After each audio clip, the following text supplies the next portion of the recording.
ভাইয়া আপনি যে এই দেশ দেশান্তরে ঘুরে ভিডিও বানাচ্ছেন এর পিছনে অনুপ্রেরণা আগ্রহ। আসলে আমি বাংলাদেশের প্রত্যেকটা জেলায় জেলায় যে গিয়ে ভিডিও করার প্রতি আমার ইচ্ছা আছে। বাংলাদেশের 64টি জেলা আমি ঘুরে বেড়াবো, কারণ আমি দেখা যাচ্ছে একটা জব করলে, একটা চাকরি করলে 12 ঘন্টা সময় দেওয়া লাগে, 10 ঘন্টা সময় দেওয়া লাগে। কেন আমি অন্যের পিছনে এত সময় দিব?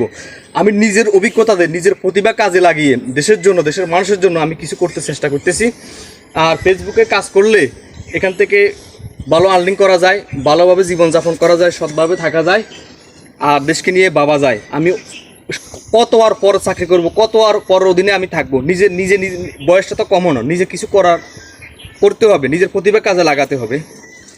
আপনি তো দেখছেন কবি, তাই একটা আসলে আমি লেখালেখি যেহেতু যারা করে তারা একটু কথা বলতে, আর আমি বিশেষ করে ছন্দে কথা বলতে পছন্দ করি, আগ্রহ আমার। আমি কাউকে কপি করি না, কাউকে ফলো করি না, আমার কেউ অনুপ্রেরণা নয়, আমি কাউকে ফলো করতে রাজি না। কিন্তু আমার একজন আছে অনুপ্রেরণা, সে হচ্ছে বাংলাদেশের প্রখ্যাত সঙ্গীত পরিচালক, গীতিকার মিল্টন খন্দকার। উনি আমার একজন উস্তাদ, আমার একজন স্যার, উনি আমার একমাত্র অনুপ্রেরণা।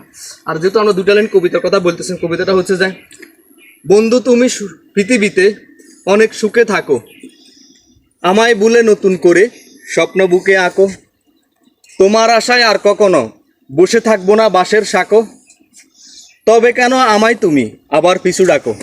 আল্লাহ হাফেজ প্রিয় বন্ধুগণ।